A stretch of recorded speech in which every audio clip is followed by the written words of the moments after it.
He did that probably by the 6th. By the 10th, it had already hit all the major streaming services and download services. Brian died of a heart attack on the 19th. The entire album we had been working on was lost. What was it really like to become the musician that you are today? Like, do you ever really just sit down and think, how did I get here? Why do I listen to the music that I do?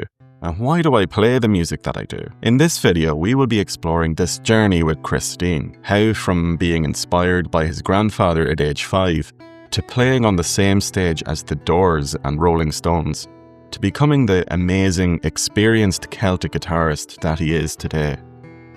This is really, the most obvious place to start, but it is always an interesting one, if you know what I mean, because it's just usually such a simple, early memory that kind of set in motion a chain of events that brought you to where you are today. When you really reflect back on things, right?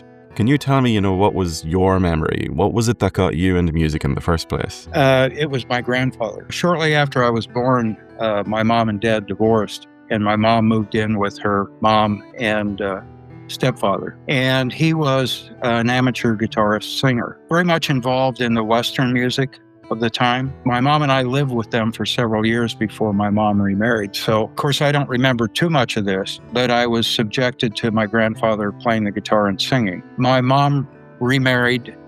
We moved further north up into California. And when I was about 5 years old, we went down to visit them in Southern California. A tune that had stuck in my mind that Grandpa played was written by Stan Jones in the late 40s, called Ghost Riders in the Sky. And that tune just seemed to intrigue me. Ghost Riders in the Sky. So during that visit, I asked Grandpa if he could show me how to play that. So he pulled out his old guitar and showed me the melody to it, which was relatively simple. Not for me at the time, but, when I look back at it.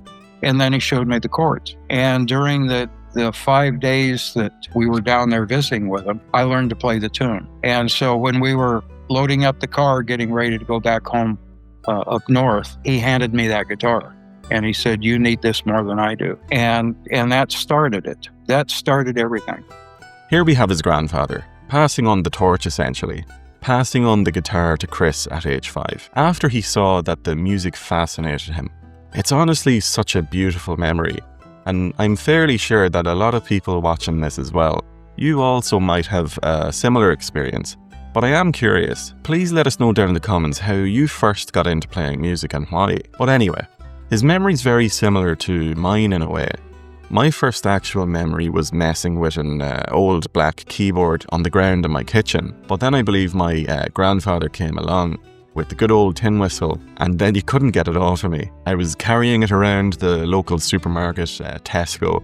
My father was a security manager for the centre at the time, and I remember playing the tin whistle on the intercom a few times. One of the ladies behind the counter just saw me walking around with it and let me play a tune badly over the intercom. I bet the lads on aisle 7 were like, "What the hell is going on here? Are we supposed to clean up or something?" But yeah, if anything, I'd love for you to just reflect on what it was that got you into music in the first place. It's guaranteed to bring up some awesome memories, I'm sure. This is what I wanted to ask Chris next. To dig deeper, what did playing the guitar for the first time really feel like for him? And when your grandfather passed on the guitar for the first time so very long ago, can you recall what that felt like? How did you feel? Yeah, the guitar was probably a late 1930s, early 1940s K guitar, archtop, F-hole style guitar, huge body. Of course, I'm kind of small. And the neck was incredibly thick. Think of the business end of a baseball bat.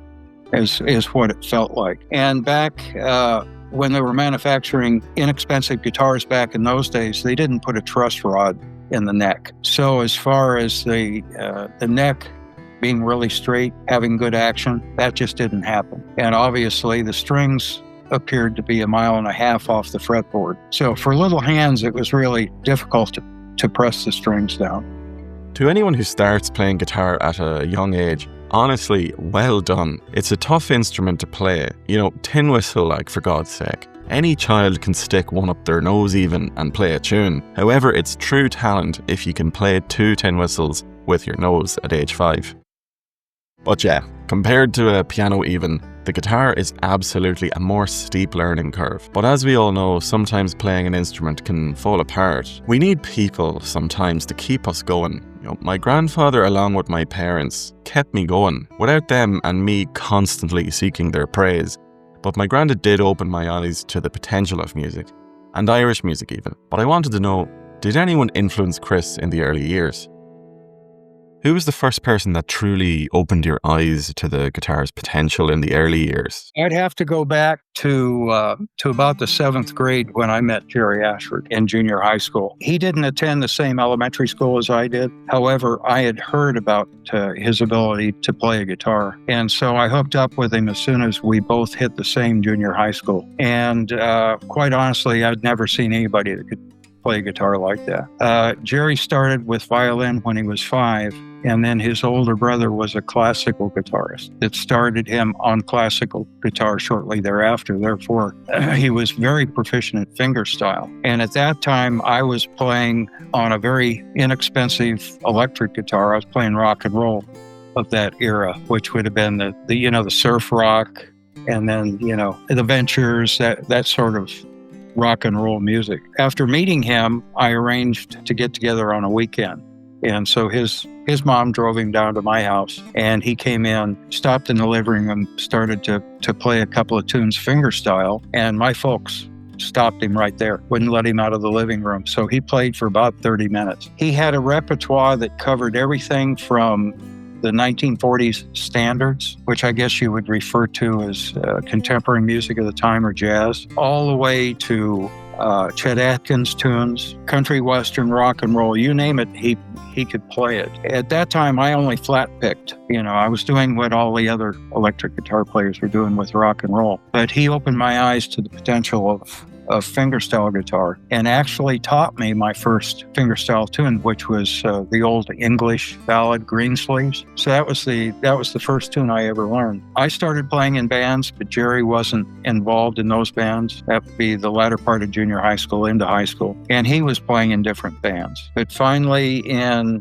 probably our sophomore or junior year, we got into a band together and played together. He also introduced me to Chet Atkins. He introduced me to Merle Travis, and these were styles that I just wasn't familiar with, because I'd been listening essentially to rock and roll and some, Peter, Paul, and Mary, some folk stuff. But I really hadn't heard Travis style picking or Chet Atkins. Thanks to Jerry, that's where my allowance went week after week, buying Chet Atkins albums and then trying to figure out what he was doing, listening to him on the phonograph, and try to emulate the songs that he was playing. Yeah, Jerry was the biggest influence in my life on guitar playing.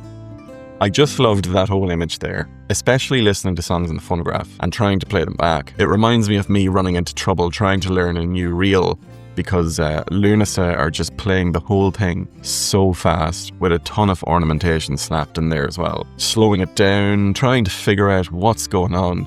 It was like a quick jump in time. But yeah, what about you as well? Along with your first memory playing music, did someone else keep you going along like Jerry Ashford for Chris? Or were you like a lone wolf, perfectly self-motivated to become the next, like the next Donal Lunny on Bouzouki? I think I'm doing it wrong. Chris himself had played in bands, as he mentioned, apart from a primary school talent show myself where I was playing the tin whistle and ended up shouting at some lads in the front row who were pointing and laughing. I haven't had much experience on stage myself, so I wanted to find out what Chris's experiences were and if he had any good or bad memorable moments. And throughout your performing career, do any nights stand out to you as the most memorable, either for good or not so good reasons? I have to go with two good nights. I moved to Tucson in 1966, and I arrived there on a Friday. It was suggested that I join the musicians union. I joined them on Friday. Friday night, got a call for an audition with a band in town, but not to play guitar. Play bass. So I went ahead and went to the audition, and I got the job and immediately started working 6 nights a week in a club, the Cedars in Tucson. The band was phenomenal. They already had a reputation long before I started with them. That was in 1966. In 1967, we were hired to open for the Doors and the Young Rascals, or the Rascals, at High Corbett Field. That was a memorable night. The band disbanded right around December of 67, January 68. There was a touring band coming through Tucson from Little Rock, Arkansas, the Rick Durham Band. So I hired on with them, did about 2 weeks worth of gigs in Tucson, and then moved on to California, where Rick had been hired to do some performances. One of those was opening for the Rolling Stones at the Coliseum. That would have been early 1968. That was a memorable experience. It was also terrifying. And do you think well, obviously it didn't, because you mentioned it was a good experience, but did the fear overcome or nearly overcome the excitement in the end, did it? The fear came from not being familiar with the material. I had been with that band for a very short period of time, where prior to that I'd been with the Night Sound for 1.5 years, and I knew that I could play that material in my sleep. But here I was in front of 22,000 people with a band that I just started with, and I wasn't really familiar with their repertoire. Therefore, that created a degree of insecurity. It really rattled my cage. But after that, when you got the performance out of the way, did you feel like, yeah, I can do this, that kind of thing? And did you get more confidence after that and start to believe, yes, I can do this with these lads? Well, actually, I was backstage, and it was probably written all over my face, which was probably as white as a ghost, that I wasn't feeling really confident about the performance. And the guy that was emceeing the show was a famous disc jockey here in the States, Wolfman Jack. And he approached me, not in the persona of the disc jockey, but just as a really nice human being. He asked me what was going on. I explained it to him. And he actually talked me right through that and rebuilt my confidence that I was going to be able to go out and was going to be no big issues. And he actually turned my thinking around. It was a really positive experience. Very nice man. The constant battle in our head, for whatever reasons, is usually the biggest obstacle. Think about it for a second. Starting something like a new job, for example. All the what-ifs and the worryings. Once you actually do the rotation of your workflow, you do start to believe, yeah, I can do this. It's just the natural human fear of the unknown at play there. We don't like not knowing what's going to happen. It really is no different than performing, as Chris was mentioning. It can be a bit more chaotic and unforgiving if something goes wrong on stage, though, as I laid out clearly with my tin whistle incident. But anyway, I think it's a good piece of advice for anyone performing music. A lot of the time, the biggest obstacle is just the voice in your head. But anyway, I knew that Chris ended up playing banjo for quite some time, and this was a big change from rock and roll to the likes of bluegrass. I wanted to know how this came about.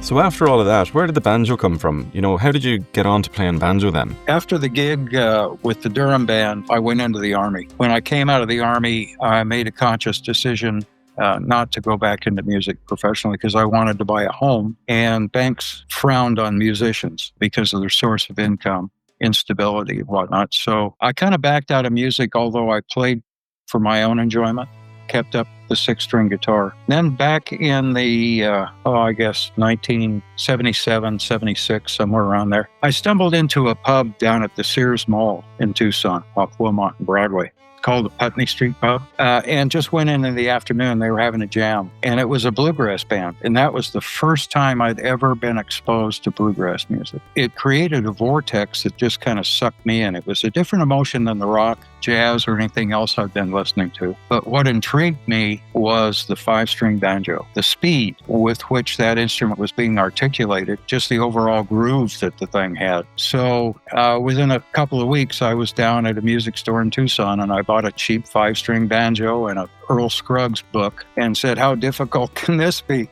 Guitar has 6 strings, this has 5.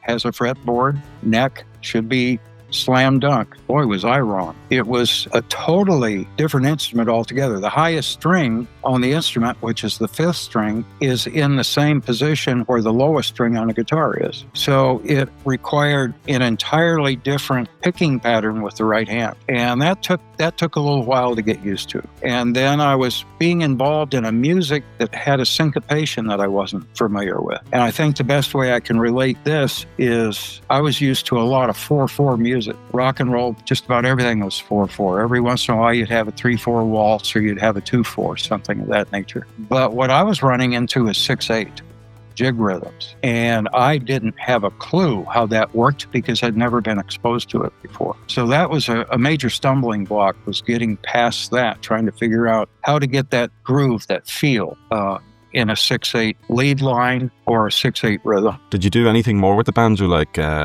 did you just play for your own enjoyment, or did you want to take it further and enter any competitions or something like that? I did.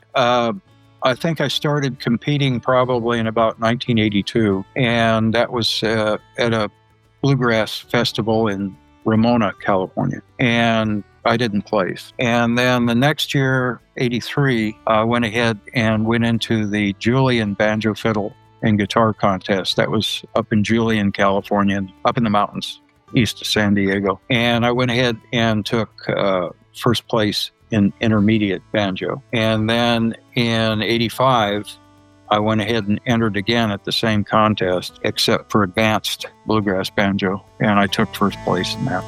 I'll be absolutely wrecking your heads at this point, asking you to reflect on things. You'll basically be a mirror at this point. I am a dad, so I am allowed to make jokes like that. Anyway, we have the exact memory of how our music journey started, right?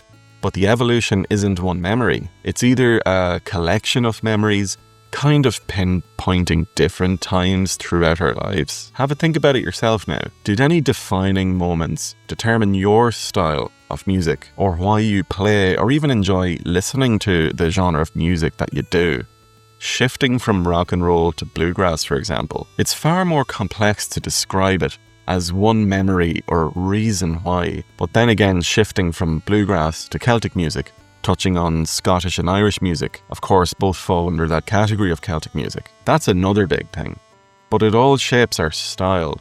Look at the likes of Ronnie Drew with his guitar style. You can even see it in the way that he stands. He was very much influenced by that flamenco style. Or even Donal Lunny or Andy Irvine with the more Eastern Bulgarian music, right? It shapes who we are as musicians. So I wanted to ask Chris a little bit more about this. So did bluegrass, or just even the technical side of playing banjo, sneak into your style of playing Celtic guitar by any chance? You know, how did that come about? The influence of bluegrass onto the guitar was kind of a metamorphosis that occurred after Ann and I moved from Tucson to San Diego. In Tucson, we had no exposure to Celtic music. However, when we moved out to San Diego, it was a much larger market, and we discovered Fiona Ritchie's Thistle and Shamrock on PBS radio almost immediately. My wife and I were just instantly emotionally moved when we heard Celtic music, and that turned me 180 degrees.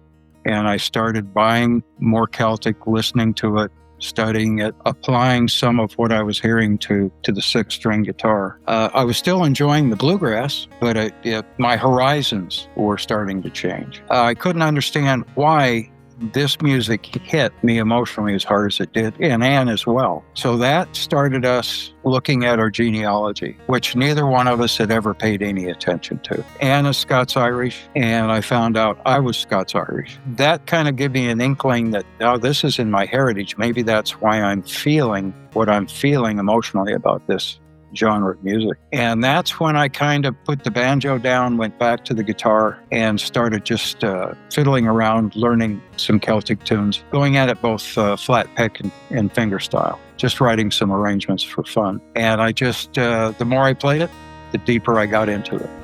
So you can see it was a series of events here that set the Celtic music in motion. Not like a grandfather passing on a guitar. It was more gradual, like an idea or a thought that was just growing, and eventually the curiosity peaked in the form of listening and playing Celtic music. So then we get on to the bigger parts of the discussion. As the Celtic music was the peak of the music career for him, and in terms of recording albums as well, along with some absolutely tragic losses to friends and music. We'll get to know a bit more about who the main figures were behind developing the Celtic guitar side of things for Chris. Throughout playing guitar in this part of your life, with performing and recording, right? Who were the main figures helping you along with your journey at this time? Well, there were a couple of people here in San Diego that were proactive in getting me to start playing again and start playing in front of a crowd, an audience. The first one was Don Otten. He worked for Taylor Guitars. He was extremely supportive, and he also sold me my first Taylor, which was used. He also introduced me to an old friend of his that he used to play in bands with when they were younger, a guy by the name of Jim Soldi. And Jim had just returned back to San Diego from Nashville, then Phoenix, then back to San Diego. He was Johnny Cash's lead guitar player, and then later on he went to work for Ricky Skaggs as his lead guitar player. Then he came back to town. And Jim and I became friends almost immediately after Don Otten introduced us. We were having lunch together on a Saturday in 1999, and out of nowhere he said, "You need to record an album. And what I'm going to do is I'm going to lend you my Akai DPS-12 standalone recorder, and you really need to record an album." I thought, why not? This could be an interesting experience. Within a couple of days, Jim dropped off the recorder and the manual. And Ronan, this was a disaster. I read through the manual, and the manual was very definitive on how to operate the equipment, but the nomenclature in it was directed towards somebody that was an experienced audio engineer. I had only worked cassette recorders and reel-to-reel recorders. I had no idea how to make this thing work. So it was trial and error. I didn't know how to overdub. I didn't know how to edit. So I would go through and record a tune, and if there was a mistake in it, I'd erase it and start all over again and record it again. So it took a while to get the album produced. Once I got it produced, it was released in 2000. I went ahead and developed a little better understanding of how the equipment worked and recorded another album in 2002. And during that time, I received a telephone call from a fellow that lived in San Diego that was from Bray, Ireland, Brian Baynes, a very well-known Irish entertainer here in town. And he had heard about me and he wanted to have a cup of coffee. So he came over and we became close friends almost immediately. This guy had a sense of humor unlike anybody I have ever met. And during the tenure of our friendship prior to his death, I have never laughed so hard with somebody in my life. He started pressing me to do a third album and to come in and record it in his studio. I gathered the money together and we started the project. During the time that I spent with him being the producer, me being the musician, boy, did I learn to trust his judgment. I had never really met anybody quite like him before.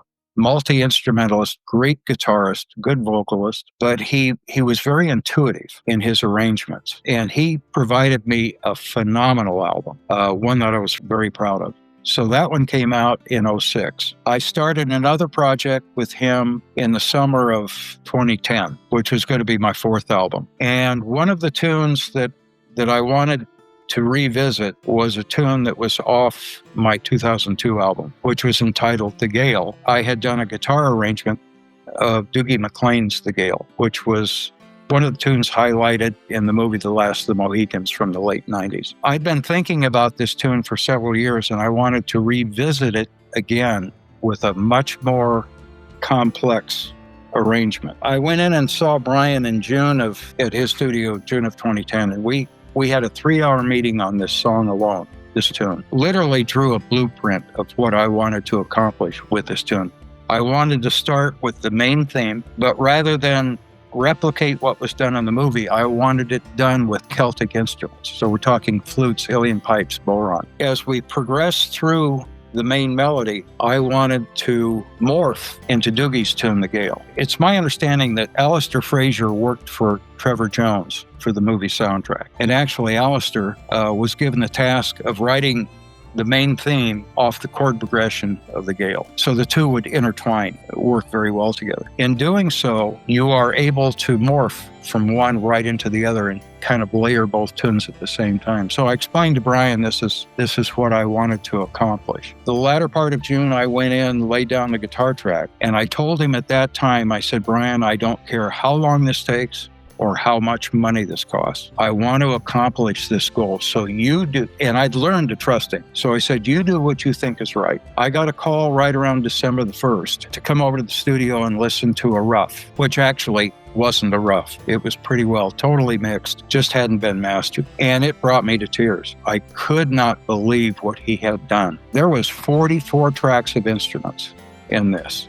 It had everything from the catalyst of a Celtic band. And then he expanded with other instruments, taking it into the idiom of an orchestra. And then he interfaced and pulled in and out these instruments throughout the entire piece. There's even taiko drums in this thing. I brought home a rough on a CD. Before I signed off on it, I wanted to listen to it multiple times. Ann and I listened to it 70 times. The first 25 times, 28 times we listened to it, every time we heard it, we heard an instrument we had not heard before. We both kind of looked at each other, shook our heads, and said, this is absolutely the most brilliant mixing I had ever heard. I got with Brian and I said, look, this thing is great. Let's go ahead and put it out ahead of the album. So give me a final mix now, throw a rough master on it, and I'll get it to my distributor. We'll get it out for digital. He did that probably by the 6th. By the 10th,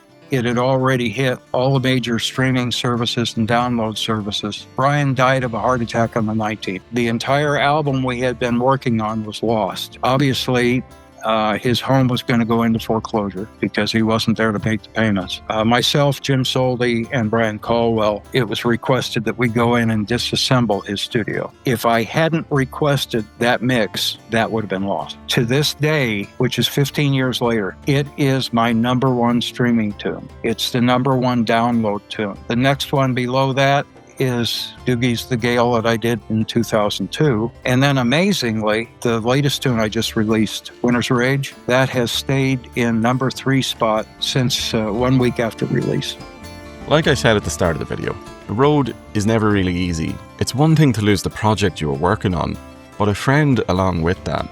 And today, the 19th, is the 15th anniversary of Brian's death as well. Thankfully, at least one song had survived on the bright side, the one that's playing in the background right now. The music genuinely is excellent. Please give it a listen. I have links down in the description below to where you can listen to all of Chris's music, especially now that you have a good bit of the story behind his life experiences and what shaped his music. When you listen to it, absolutely it'll carry more weight emotionally. My current favourites are the Last of the Mohicans, The Gale, The Parting Glass, of course The Parting Glass, and Winter's Rage as well. But they are all great. These are just 3 of the songs I've been gravitating towards regularly.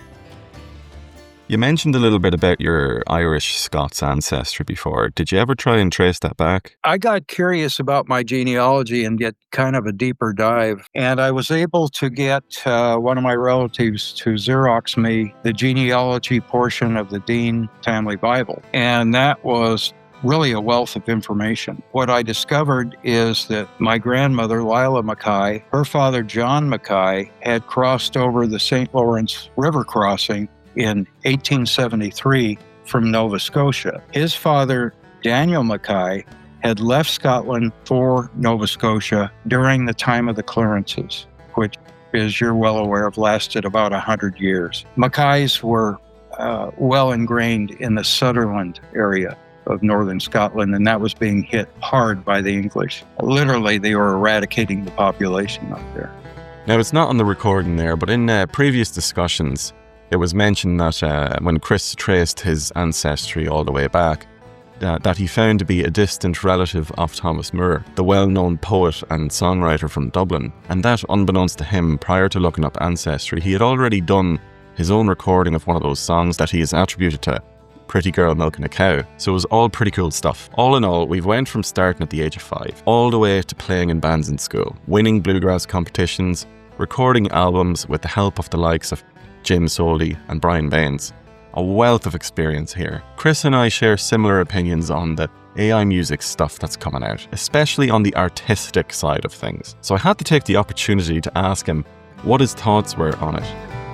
And we've talked about this a lot separately, but do you worry that AI music is like sucking the human aspect or the soul, the emotion out of music in general? Do you think it has or is or can cause damage to musicians and their music? What are your thoughts on that? Without a doubt. I'm an advocate of AI in a lot of different areas. As a recording engineer and mixing and mastering engineer, there have been some advances in the software that we utilize in the studio that really has made our lives much easier. AI EQs, compression, isotope, Ozone has added AI to their mastering software, which does a lot to get us into the ballpark much faster than what we had before. But there are aspects of AI that are interjecting themselves into what I do for a living. To say that I'm livid would be a gross understatement. I've been playing a guitar since I was 5 years old. Everything that I have performed on stage, everything that I've recorded or produced in my music, all comes from me. It's spurred by an emotion, a thought, an arrangement, rearrangement, but it's all human-based. And what my goal is, whether I'm recording a jig, I'm recording a lament, or something of that nature, it's all driven by my emotion. And there's one goal that I have in mind, and that is taking what I have done and trying to give the listener that feeling, that emotion. What I'm trying to do is transmit that through the music, so they feel what I'm feeling. What AI has done is they have destroyed that. AI technology, these companies that are offering, we'll write you a song, we'll provide the music, AI will provide the vocal. What they're doing is scanning every available piece of music on the internet. Mine, Tommy Emmanuel,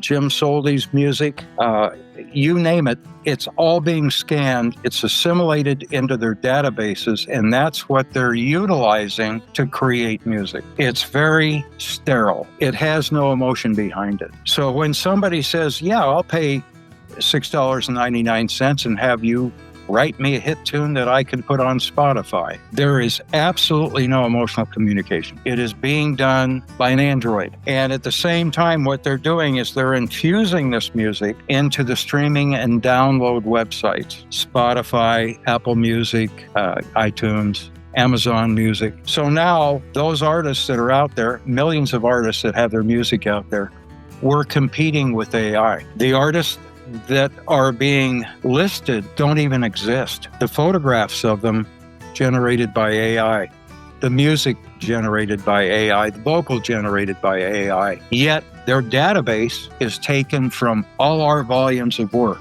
which, by the way, is published and copyrighted. So essentially what they're doing is they're scanning our music or replicating our music without mechanical license. So I am adamantly against it. Do you or your other friends in your music circle share any experiences of it themselves? Like, what does Jim Soldi think about it? Did you talk to him about it? I went up to Jim and Sharon's for Thanksgiving a week ago Thursday. This discussion came up. I initiated the discussion because, again, as you and I have discussed, I'm livid about this, that they're using technology, not humans, to put tunes out there and run them through Spotify, to where those of us that have spent our entire lives in the music industry, dedicated our lives, hundreds of thousands of hours of rehearsal time, they're just stomping all over us. They're using our work to generate a catalyst with these companies that replicate songs. There was, I had dug into it a little bit more than Jim and Sharon. When I brought this topic up, they were equally as distraught about it as I am, because both of them have spent their entire lives as professional musicians, putting all the work in with the same goal that I discussed earlier. We're in the business of communicating emotions.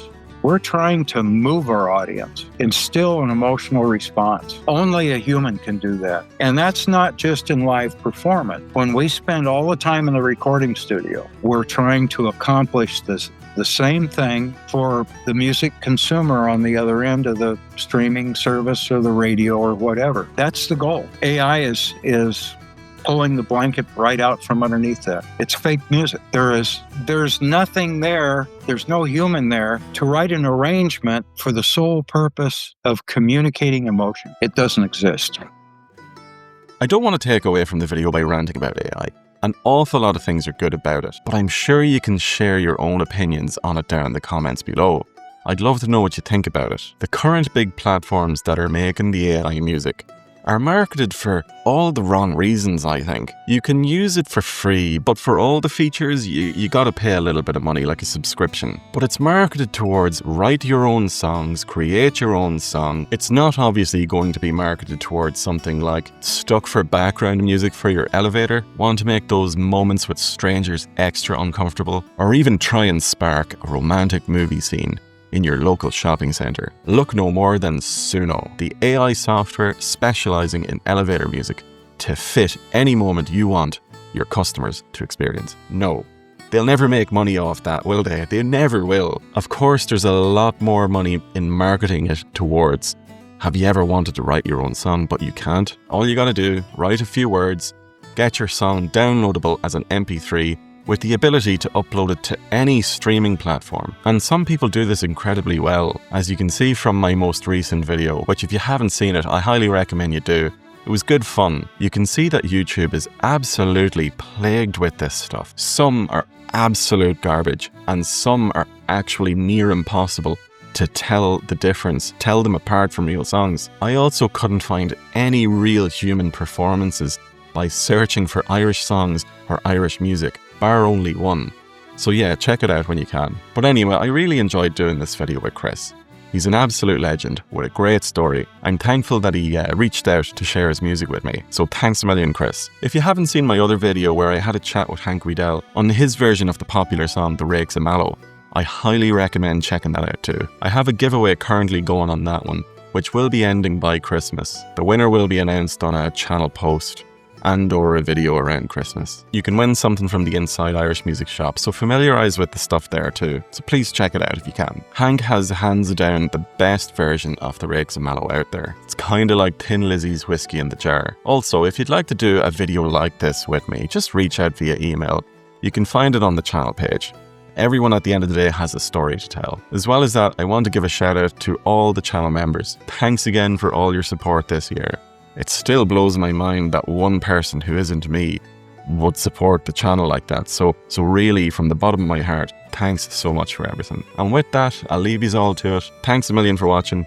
Slán go fóill. Cheers.